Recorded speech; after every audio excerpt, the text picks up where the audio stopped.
比较有在收古董或者比较喜欢这个东西的人，应该印象很清楚。有一个叫做唐英五贡，过去10几年来的拍卖会啊，出现过最少2、3次。它这个花瓶都是拍品里面的数1数2的东西。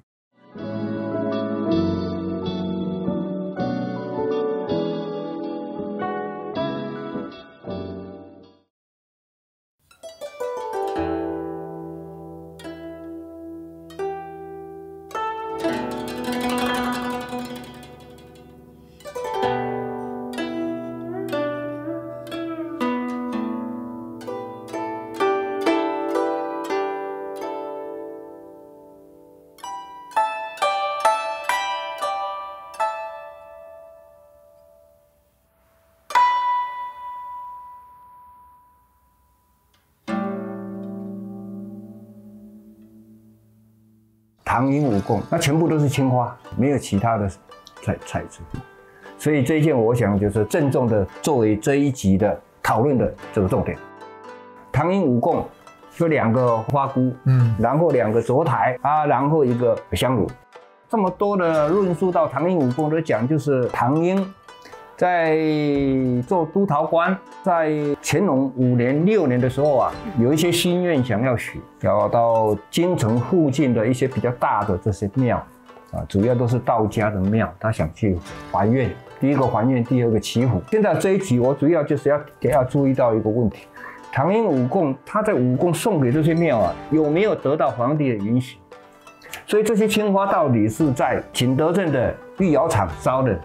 或者是他自己出钱叫御窑厂给他烧，或者是外面的烧。我从这一件呢，我希望大家可以做一个比对。那么10几年来看到这些东西，然后知道博物馆很多博物馆有类似的东西，但是就是一直看都没有看到彩瓷的出现，同样完全一样的彩瓷。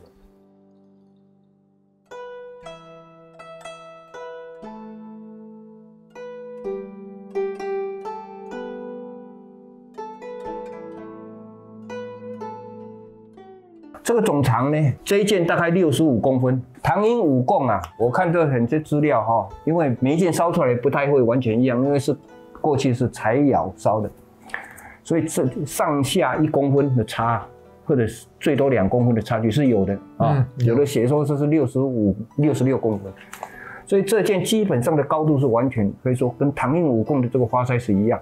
这个大概是分作几段啊，大家稍微自己注意自己去算，我也没有细给它细算，但是它的这个用颜色啊，用这个材料给它画出来，前后接近20段，1段、2段、3段、4段、5段、6段、7段、8、9、10、11、12、13、15、16、17、18段。所以是非常紧密的这个功力。那么17、18年来，我一直看，因为我这个东西啊，我大概在20几年前就有这一件东西，我希望可以看到就是比较多的类似的东西。结果10几年来没有看到第2件的乾隆的五贡，所以我只能够结论一下啦，这个很可能啊是孤品啊，全球没有第2件的这个乾隆五贡。那为什么变成孤品？很简单一个情况，原来烧出来的是五贡，我甚至是2对。甚至3对的五贡，在各个在皇宫里面，在圆明园或者是在那个什么，他拜拜，他在常常去夏天去的那个叫什么避暑山庄都有可能哈。我知道几对不？但是因为这个使用后会有的会破掉啦、冻掉啦，就是你看这么高的东西，手一碰会掉掉，所以很可能这个东西已经是一个孤品。那么在技术上的乾隆这个彩瓷啊，它彩瓷的五贡。跟青花的唐英的青花五贡到底在技术上，在各方面珍惜度各方面呢？我们让专家来做一个说明。我们讲这五贡哈，在明清皇帝都烧的不少，他们因为都只要信奉道教啦，或信真称或信奉佛教的哈，他们都要供奉嘛哈，所以说都有烧这五贡。刚才讲到的2个花菇、2个烛台、1个香炉，这5件东西叫做五贡。那刚才讲这五贡大部分都是青花款。因为供奉的大部分都用青花，彩瓷真的是很少看到。我也是看到这是唯一的一件彩瓷。我们就以前看那个舍利塔，它有彩青花釉，也有彩瓷都有哈。舍利塔了哈，有青花有彩瓷。那乾隆也有做一些就是粉彩的舍利塔。对。那再说这武功来讲，因为是供奉的，很少有看到彩瓷。那这一件彩瓷我看了很久哈，应该可以说确定它是乾隆官窑的啊。那从这个很几个地方，一个胎是老胎是乾隆胎没有错。这个款来讲是乾隆中后期的款，应该30年以后的乾隆的款。因为乾隆的款它有好几种，早期、中期、晚期的款的，当然是多是篆字款，但它的写法有一点小不同。我们从这个几个字的写法，它的勾勒的地方都可以找出它的一些蛛丝马迹，年代的早期、中期、晚期。那这一点最难能可贵。那你说它是粉彩还是珐琅彩？其实我也不大分析，因为它有粉彩的颜料，也有珐琅彩的颜料。那它这个也有一些什么所谓的这个像这个就是属于珐琅料，这个青花这个属于蓝料，这属于珐琅料。爬花的地方哈又属于洋彩部分哈，所以这个应该是属于这种很精致的一种粉彩跟珐琅彩洋彩的一种集中的一种综合体。最难能可贵的2个地方，一个地方就是它的爬花，其实在从光绪晚期到民国早期这一段时间哦，这种爬花的仿制很多，甚至到现在都有爬花仿的。但是锦上添花，叫锦上添花，锦上添花是在台北故宫在讲的锦上添花哦。那这种爬花的话，真正看到这种爬花是，你看这种可以是属于这种乾隆官窑这种，可以说是道地的爬花的。它跟我们现在仿的爬花跟民国的爬花是不大一样的，因为它很细致，而且它的很流畅哈。这个要怎么讲？不是我形容2、3句，你一定要什么比对的话，或是你看过新的，你看过这个，你就马上就可以分辨出来。测着光看那个爬花一测就它爬花知道它的是不是很细腻，对，而且它又很流畅，才能够领略那一句话。对。那现在的爬花都比较勾的比较熟的那种，它没有因为它用针具在这个蓝料上面就画出它的花纹来。那现在的针刺会比较深，不像这个那么，假如说我们讲说隐隐约约，很平滑那这现在摸起来比较，我们讲立体好一点，其实要有点利手的，那属于那种是近代仿的。那个手工艺的工艺你不比不知道了，有的是2年的功夫就可以做东西，有的是10年的功夫。那个时候我们就讲大师级的，他可能要10几年才有资格去画这个爬花。这个差别在这爬花的工艺技术就现在模仿不容易了。当然现在仿品很多但是你没有看过真的，你就分辨出来仿的那第二个就是它这个湖水绿这是很道地的乾隆的湖水绿一般来讲都比较偏蓝色的它这个湖水绿为什么要湖水绿？它是珐琅的器银做的，它里面是湖水绿的颜色，但是它有皱纹不是很光滑，是有皱纹。这一点就是乾隆的特征所以现在仿的都没有这种皱纹感有一点接近爬花的味道，因为它是再加彩，它本来是白底的，然后再加这个湖水绿的颜色，釉水用的比较浓，烧成的过程以后，熄火以后。冷却的时间，它一种自然的一种收缩的现象。现在的黄品这个味道不太容易吗？你现在黄品要用柴烧就很困难用柴窑烧，现在哪有这种柴窑烧成本很高啊？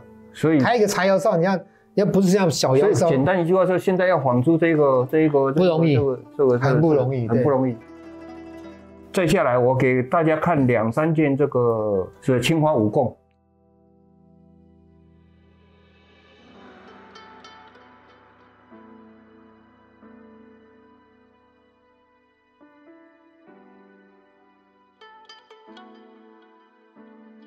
所以说起来，我跟这个武贡是缘分比较重的。除了这一件以外我在不同的场合、不同的时间，又有另外一次有说这一件，一次也说这2件，最少是25年以前的事情，所以我不能确切的回忆这个是在哪里收的。这一件我不确定，这个我很确定，这个是在哪里？这个是在雅加达。不应该在菲律宾那个还这个很可能是在菲律宾。我们讲很可能，但是我不能确定。那这绝对不会是同一个时间因为同一时间我会起疑的，我们会有一个疑问，会不会是不对的？那么前后又收到这个又这个，那就很有意思。大家注意看一下它这个开光就是写着唐英，因为它过大就有办法写这些字，这是缩小版。就唐英送给那个东坝天仙圣母北京城，因为他送的几个大庙里面，其中有一个是东坝天仙圣母，全部的字都在里面大家细看的话，跟那个大件的60几公分的都里面的是完全一样那这个是一个缩小版 mini 这个底下它有这个乾隆年制，那时候民谣很大很普遍，只要档次还不错的，都会一样会写乾隆款。啊，那没有管制的。那政府是怎么管制？我不知道，我看也是有啦，太差。康熙有管，康熙不能写，乾隆可以写。可以写，但是你太差了，许不许可写我都不知道。但这个是有这样写的，这个不过就是30来公分啊，30几，因为这个是65、33吧，我是认为是差不多33公分。这个段落大家稍微看一下，这个段啊就比这个少多了啊，最少少了一大半，因为它东西不够，量体不大。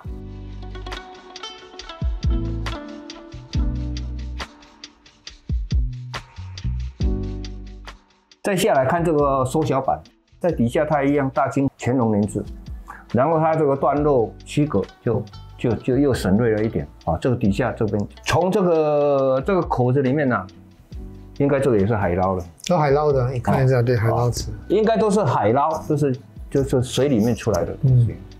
那么水里面出来就是我就一个省思啦。如果不是倒带的，最少也是150年以前，这才比较合理嘛。100年沉船已经很少了嘛，所以这个也是老东西，很可能也都是乾隆前后。那么我能够去收到这个东西，我也不是刻意去收，但是我能够收到，我是很怀疑，就是说为什么这20年来，除了那个武功啊，大件的武功以外，这些小件的怎么都看得比较少？因为这个东西是做迷你版的，是给民间去烧的。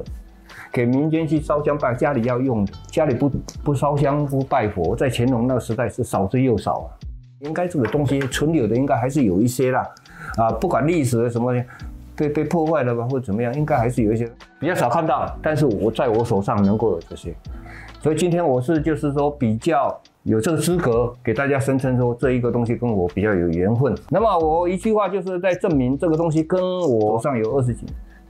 我手上这一片，因为我公司每年有做一个就周历，这个是2007的，我公司的名字中文，那时候是20周年，20周年的时候我拍了一些彩色的这个瓷器，其中一件就是这一个东西，所以这个东西啊，2007年就在我的手上，这是很确定。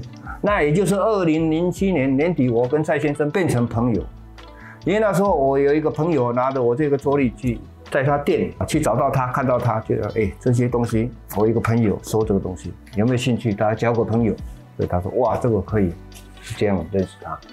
你看那爪子就可以知道，他的爪子就没有力量。大行家他就是很容易点破哪里不对他现在讲就是龙爪没有力量，但是这个都绝对都不是近代仿的，应该都100岁以上的，100多，现在在中国也认定它是对的东西，古董对。